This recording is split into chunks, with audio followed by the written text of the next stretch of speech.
欢迎收看《这时刻》。中国过去一直担心的噩梦，它真的发生了。中国担心川普会当选总统，所以之前准备了10兆人民币来应应。但现在看这个态势，这个10兆可能只是小菜，可能只是起手式。未来对待川普，中国可能还有更艰难的压力在后面等着。为什么这样讲？我们看到川普今天从整个开票就一路的碾压他的对手贺锦丽，他现在不但是在选举人票赢了对手，他已经过了门槛，拿下了277票，甚至现在开票还在进行，有可能上看300张选举人票。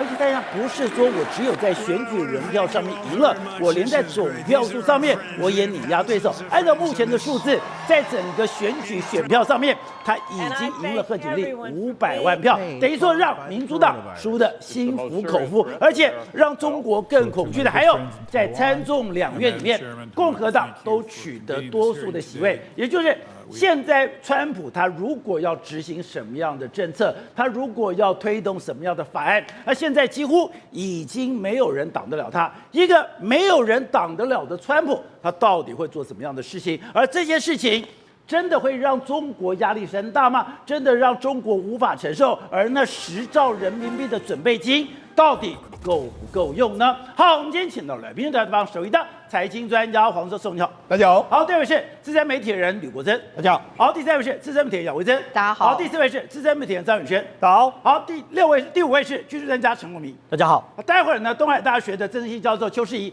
也会加入我们的讨论。你之前一直在讲说，中国有一个最可怕的噩梦，最可怕的梦就是川普王者归来，没错，川普重新回到了白宫。因为我们刚才讲，现在中国所有的困境都谁搞的？川普搞的，没错。谁开始对中国搞贸易战争？川普开始干的。对，谁开始一刀一刀的砍向中国？都是从川普开始的。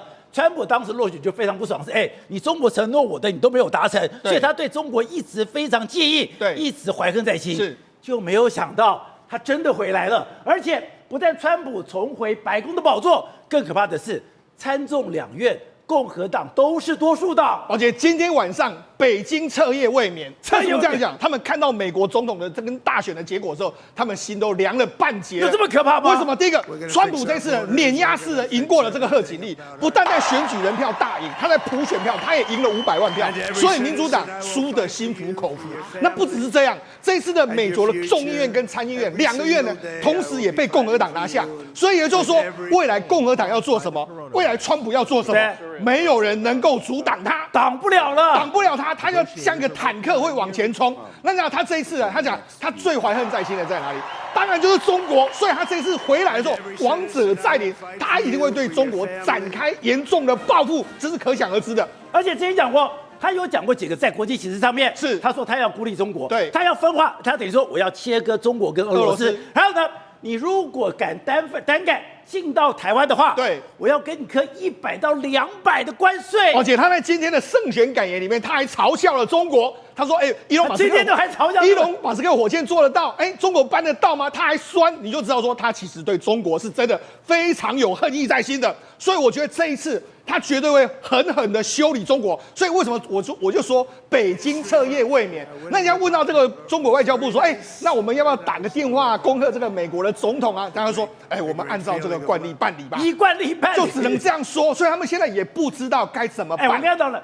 川普当选之后，各国竞相的赶快打电话，赶快发贺电。刚刚讲的，连泽伦斯基都说：“我们上次再见面非常的愉快，我非常希望能够跟你再见上一面。”对，连泽伦斯基都赶快表达意见了。对，你说中国，对，中国现在不敢表达任何想法。他们说按惯例办理，所以他们现在不知道该怎么办。好，那我们现在跟大家讲，这一次事实上这个川普真的，我觉得有点让大家超乎预期的这个大胜。好，为什么？因为事实上你看他在选举人票已经越过这个门槛不说，他主要在7大摇摆州，包括说像这个乔治亚州啦，包括说像北卡州啦、宾州啦、威斯康星州啦，还有密西根州啦，或是内华达州啦，或是亚利桑那州，7大摇摆州，他要不是赢，就是目前为止是领先。他有可能会最后结果是拿下这7大摇摆州，摇摆州全拿了。对，也就是说我自己本来的红州稳稳的拿下，是，而且我不但是稳稳的拿下，我还拉大跟对方的差距。对，结果我现在连摇摆州都赢了。他在这个中西部这几个地区呢，他拿到得票率1周的得票率60几个%啊。他赢的时候，他赢更多；输的话，他就输很少。所以，事实上他这次出现一个非常罕见，宝杰，我们刚才讲这个大家仔细看这个数字，这数字是普选的数字。普选数字来说的话，它目前是6900万，然后对这个贺锦丽的6400万。过去他共和党的总统的当选人通常是这样，他赢得选举人票，对，但是普选票很少赢，也就是小布希赢高尔的时候，是刚刚讲的，我选举人票赢了，对，可是我的普选票输了。我今天的第一次川普赢了希拉瑞，对，也是一样，我的选举人票赢了，是，可是我的普选票输了，对。可是没有想到川普这次王者归来之后，他的选举人票是他的普选票，对，全部大赢。所以川普今天非常的开心。好，那除了这个之后，我跟大家讲几个，第一个，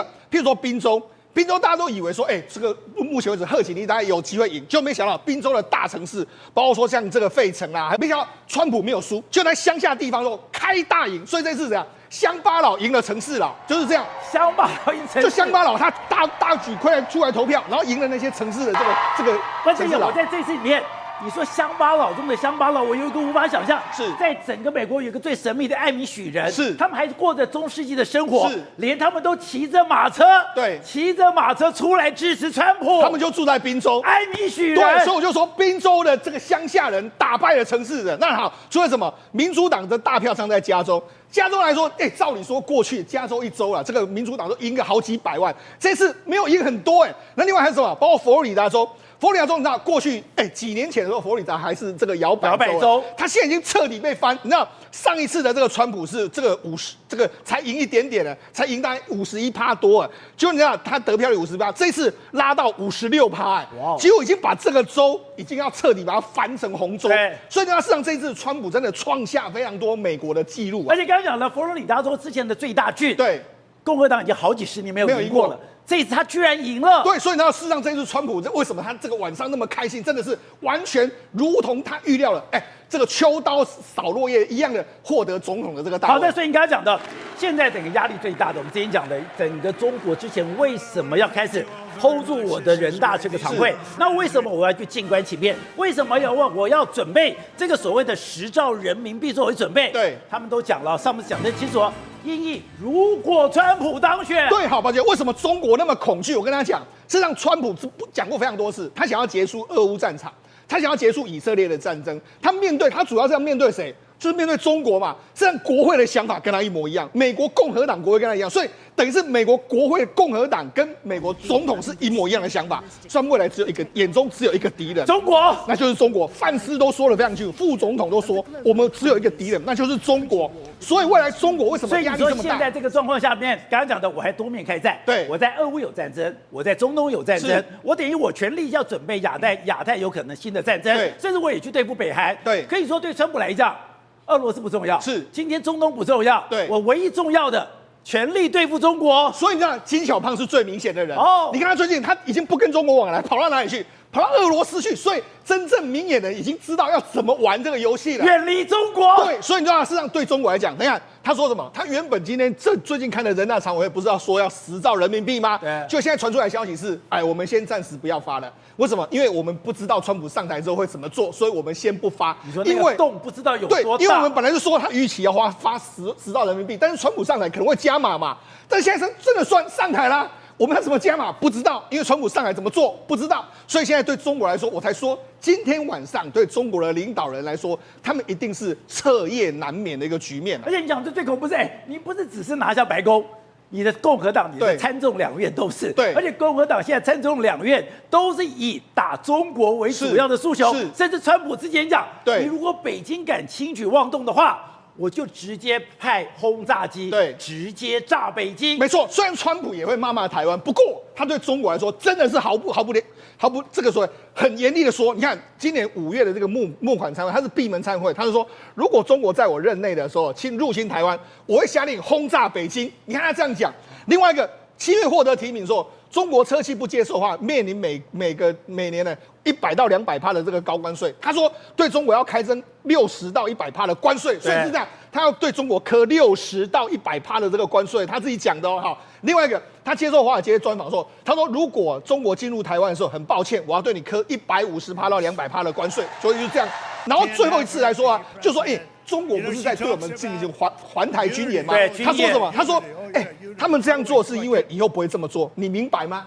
就是说，因为如果我来的话，中国根本不敢这么做。对，所以你知道他其实就是他很多话都是对中国讲的是最狠的一句话。所以说你现在看到他现在军机绕台，对你看到他的军舰绕台，对你现在看到他的航空母舰在台湾的北跟南，对在这边等于说坚守的。是现在川普讲，是你未来习近平，你还敢这样做吗？对，所以你知道是人家就说嘛，这个如果真的他上台之后，习近平可能不敢军演，那习近平可能也会比较乖。为什么？因为中国可能美国可能真的会用大棍子打这个中国的这个状况。而且刚刚讲的，现在中国所有的处境最惨的干嘛？都是因为川普开始的。是的川普在2019年发动那个所谓的贸易战争的时候，对整个中国开始伤筋动骨，伤筋动骨，这个是一个进行式。是没有想到从2019年中美贸易战到现在都还没有停止。对而现在最新的是，第一个，我东西不卖给你，我最高科技不卖给你；第二个是我现在制造最高科技的这些仪器，我不卖给你。后来我要制造这些最高科技的仪器不卖给你之外，我周边的包括化学药品我也不卖给你。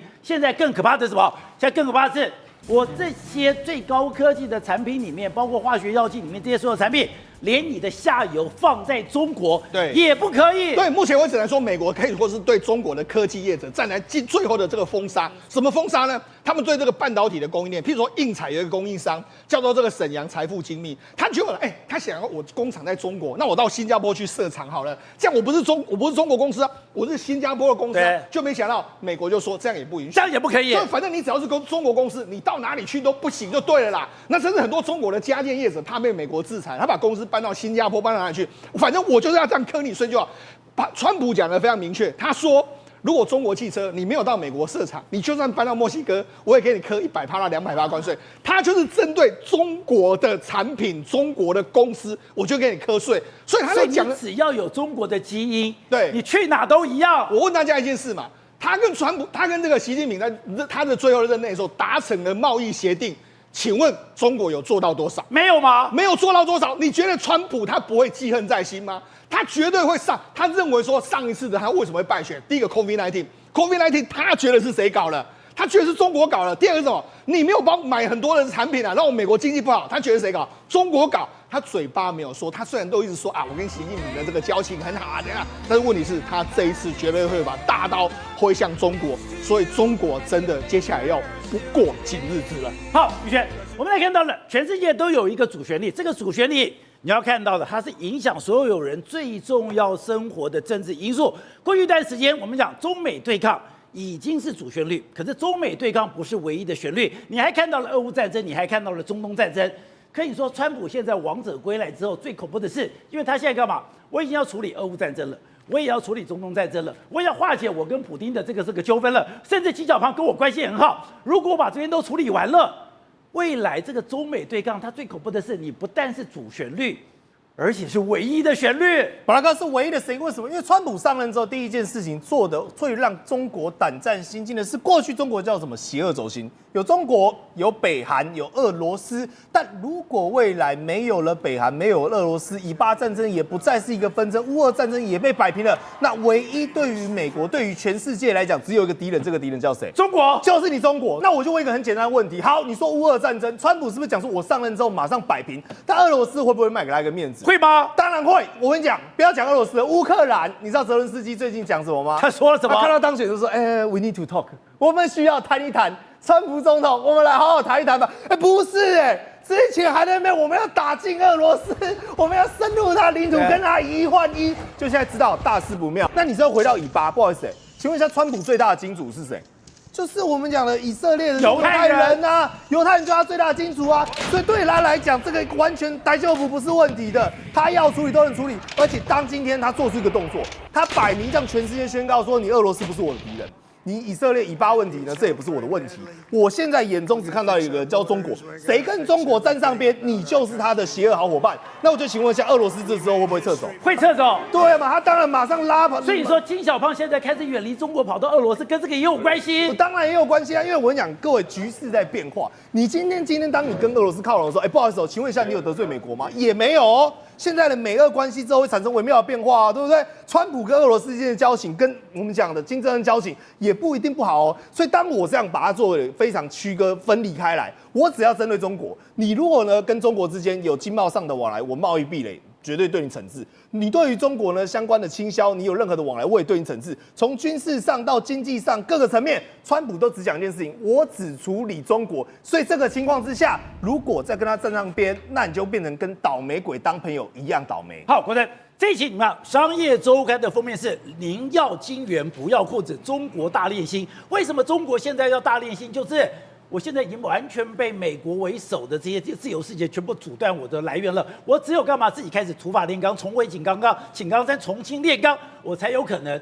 但是你说你到了中国的状况，其实没有外界想象的好。现在真的美国有一种那种趁女须要你命的感觉。现在大家最担心的事情发生了，尤其是中国的台商，川普回来了，地表上最大的搬家跟大断料要发生了。什么叫大断料？是真的没有一个产品可以供应美国产品可以供应给中国，尤其是半导体产品。这是我去深圳的湾星展，列表有科林、科磊、美国这些业者，还有应用材料。结果你走到现场看，整个展位的西区看不到美国人，因为没有一家美国业者敢去参展。现在美国是下令所有的材料不准供应给中国，包括呢还要查到祖宗三代，你的资金的三代要查，产地要查三代，所以没有一个空间可以绕过来，所以会大。所以说深圳现在有一个晶片展，这个晶片展没有一家美国公司，当然。你有没有摊位？我故意弄了一个摊位，我也展现说，这样科林也来了啦，现在这些印材也来了，这些美国公司都来了，可是每个摊位都是空的，会大断料，因为材料都会被停掉，设备也会停掉，所以问题非常严重。因为美国是要查到你跑到新加坡也不行，所以科林、科磊、印材这些东西没有人敢去参展，没人敢去了，没有敢参展，所以怎样？华为只能自己盖大傻逼。所以为什么叫做宁愿金元不要裤子？你没有一个材料你拿得到，因为川普回来了。现在所有人最担心的事情就是以后台湾的半导体业者或设备商，你如果敢去的话，很危险。因为川普在选前的时候说过一句话是什么？谁偷卖晶片让中国军队现代化了，那就是台湾。现在没有人敢干这件事情了，所以中国只能凭自己做。所以一开始是我 SMO 这些等于说极紫外光机不可以卖给中国，那接下来就是你现在要做极紫外光机的一些周边的产品，像科磊，对，像科林啦、印材啦，你不可以卖，包括日本的一些信越化学，你现在不可卖。现在更可怕的是，你这些信越化学，你这些所谓的科林，你这些所谓的印材，你连你的供应商都要跟中国切八段。对，你转到了新加坡，你转到了越南，转到别的地方，如果你再供应到中国去，一样，川普都要查到底。所以现在台商每天都在看的是美国的大选，谁选上，第一件事情发生的就叫大断料。材料全部会断掉，而且你也不敢卖，因为你会被美国惩罚。所以世芯今天涨停，因为世芯很乖嘛。所以为什么这件事情会这么严重？而且中国只能说怎样？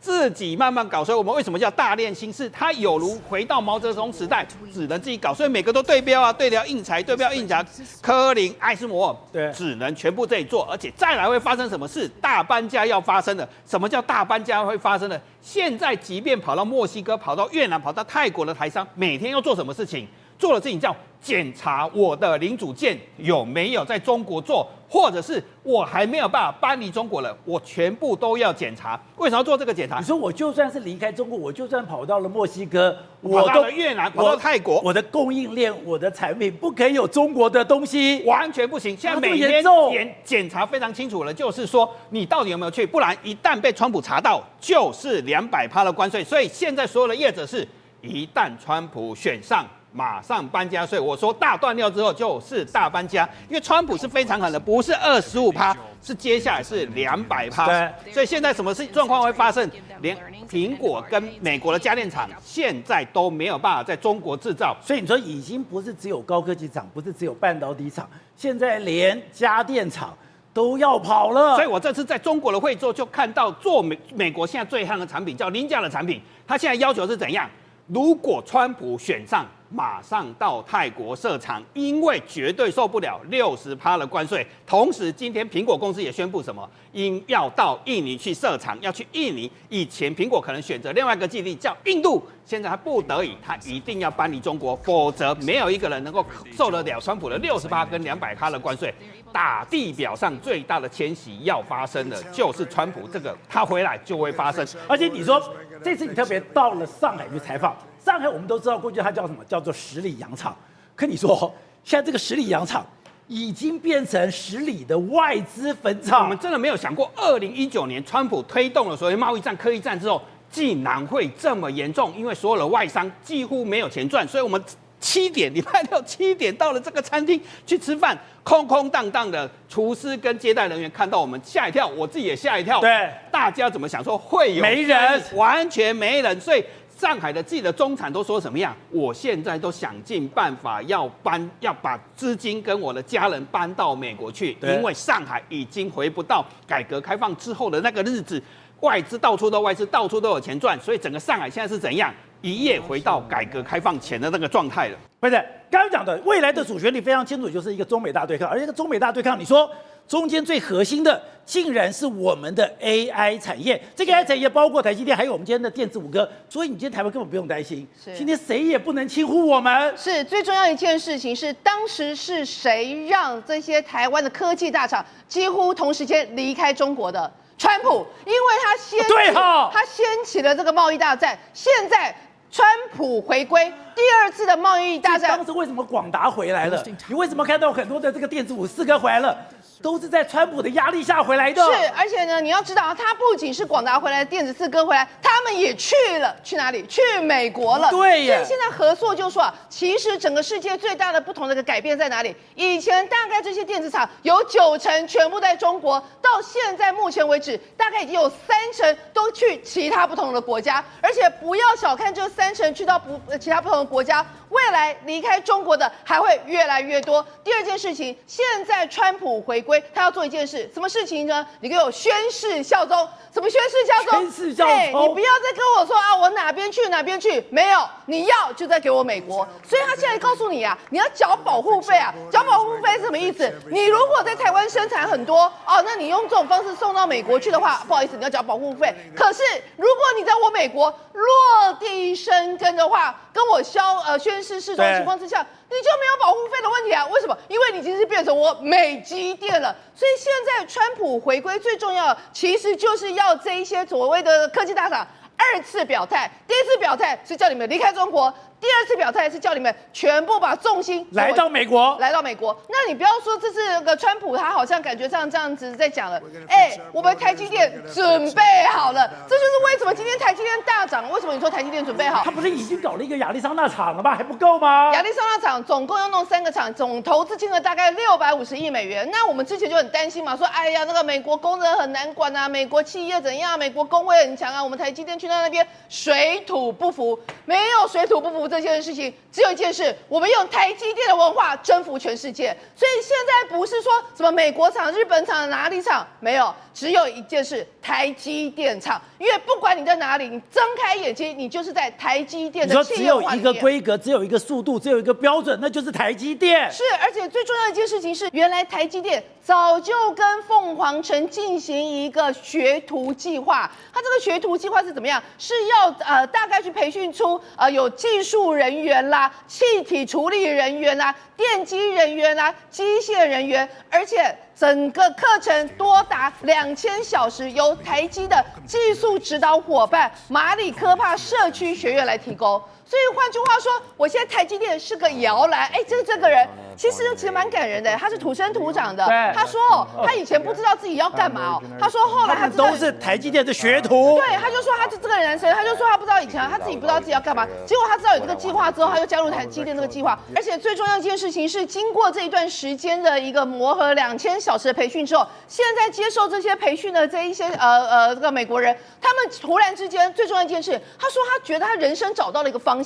他说我在这里可以选择我要学气体、化学、水电机，最重要的一件事情是我可以去选择我想要服务的单位。那刚刚你看到现在这一位，他是哪？他是卢安达来这边的，他就说他以前原本是台积电的外包商，就其他的下游工厂厂商，他知道有这个计划之后，他说那我进来好了。就他进来之后，他们全家人都非常开开心，也讲到说，如果有机会的话，其他亲戚也想进来，因为这代表着你未来几十年的一个工作不用再担心，不用再随时担心说会被 lay off 或没有那个其他的工作。第二件事情，他们也认为这代表着事实上台积电这个学徒计划是成功的。那现在台积电也把这个学徒计划从美国要移植到其他世界各国，换句话说，台积电已经彻底撤掉国籍的这个界限，每一个人不管在哪一个厂都是台积电人。好，对，邱老师，今天刚刚讲的，从整个美国开票一猜，川普都是你一样，川普都是领先，而且现在在7个摇摆州里面，你不是已经宣布你领先了，就是领先对手。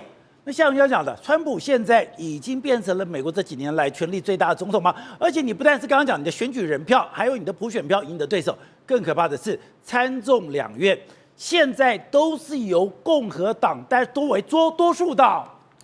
今天早上我在直播的时候，我们一开始开票的时候看到这个川普领先北卡然后领先乔治亚是比较不对劲。那北卡基本上来讲，我觉得不会太意外。他想说应该可以等一下。为什么乔治亚不对劲？因为乔治亚基本上这一次也是蛮多蠢欲动，传出说那个华人的选民或者说川普讲到这个那惹怒到波多黎各这些的，有可能让乔治亚有可能去支持贺锦丽，又加上女生的投票。可是后来发现乔治亚也是翻红了那慢慢的，中午的时候想说应该会等到下午或晚上，结果呢，这个南卡啦、佛罗里达啦，这个所谓的太阳带一一的翻红。太阳带，那我们想说，那这个就有点问题，对贺锦丽来讲就越来越麻烦了。没想到后来就整个就囊括了那根据美国现在媒体的报道，因为我们看到那个上面写277，那不是最后的票，他们大概预估说最后的票大概会落到304跟306。我刚刚算了一下，如果说刚刚宾州呢，川普已经宣布拿下了，那至少是306票。好，重点在这边。这一次川普刚刚前面世聪有提到说，这一次川普是一个很划时代的一个记录。为什么呢？因为呢，其实你看共和党的总统从2004年小布希以来，他们没有赢过普选票，对，没有赢过普选票。换言之，在2016年的时候，川普 even 是赢了这个大选，他还是输普选票，他输希拉蕊大输300万票。可是因为是选举人团制，所以他赢了。OK， 好，那现在川普这样赢，不但赢得选举人，他赢得普选票之外呢，参议院现在是51席对49席。那么众议院呢，虽然还没有完全开完，但你看那个态势，大概原本就是共和党是多数，有可能变成共和党继续是多数。换言之，行政、立法、参议院、众院都是红的。不止这样子因为美国是3权分立，行政、立法还有司法。9个大法官里面6个是保守派，3个自由派。你大法官都是他的，没错。所以水平来讲，全部都是我川威武。不止这样，你联邦层级是这样，你其实到了所谓的州层级，其实今年很多台湾人不知道，美国还有选州长，共和党大获全胜。所以你就可以知道说，接下来这个川普的时代基本上是。当然不能说他要做什么就做什么，因为他还是有立法跟司法的这个所谓的自走。但是呢，川普基本上他推动事情非常非常容易。各位如果记得的话，2016年的时候，当时候呢，川普退出所谓的 TPP， 然后呢毁弃所谓的伊朗协议。对，那基本上他作为一个总统，他就可以马上的用他总统单方面的行政权力来执行。好，那这是川普，你可以感觉到他将是一个民主国家的皇帝啊。我可以这样来形容，因为事实上大家知道希特勒也是选出来的。当然，我们不是说川普是希特勒，我只是说民主国家有可能选出一个很滥权的总统。那另外就是刚刚讲的，现在未来的主旋律真的就是中美对抗吗？他上来以后，他真的去和缓他跟俄罗斯的关系，和缓他跟北韩的关系，然后他要全力对付中国吗？宝杰这个问题问得非常好，因为川普跟8年前的他最不一样的地方是，今年的川普在选举的时候，他对台湾当然有一些伤我们感情的讲话之外呢，他也说他跟习近平。跟这个金小胖跟普丁关系都不错，所以我的预估是说，他大概会有一小段，大概6个月以内春暖花开的这个跟中国，甚至他有可能直接去找普丁，然后去瞧这个乌俄的战事。但是呢，因为美中的这个对抗的格局已经确立了，所以长期而言来讲，还是会走向一个对抗的局面。好，那我讲一下，今天早上投票呢，有一群人非常神秘。这群人叫做 Amish，AMISH， 就是阿米许人。阿米许人，我在美国读书的时候，我常遇到。我们在开那个洲际公路的时候，他们是不用车子、不用电，知道他们是用马车的，然后穿那个好像19世纪的衣服。那更好笑的是，有一次我去那个德莱树，因为我们开车开累了，去德莱树要过到德莱树，结果呢，我太太下去买那个薯条的时候，发现阿米许人在排队。那既然违反他们教育，因为阿米许是不能够吃麦当劳的，是吧？所以我就遇到阿米许吃麦当劳，这是真切的事情。那 Amish 其实在宾州，在很多的州都有他们的一个保留区。那据说这一次Amish 有很多无数数不清数目的这个人呢，跑去投川普。当然，我们看这个新闻感觉很像很猎奇，但是它一点都不猎奇，因为 Amish 本身是反对美国现代化，反对政教分离，他们希望说白人是完成的他这个所谓种族的这种纯化。所以你看 Amish people 他们常常看，你看他的照片里面有一些人看起来好像有一点点身心障碍，因为他们是近亲繁殖。这 Amish 呢是一块非常非常安静支持这个川普的这个生力军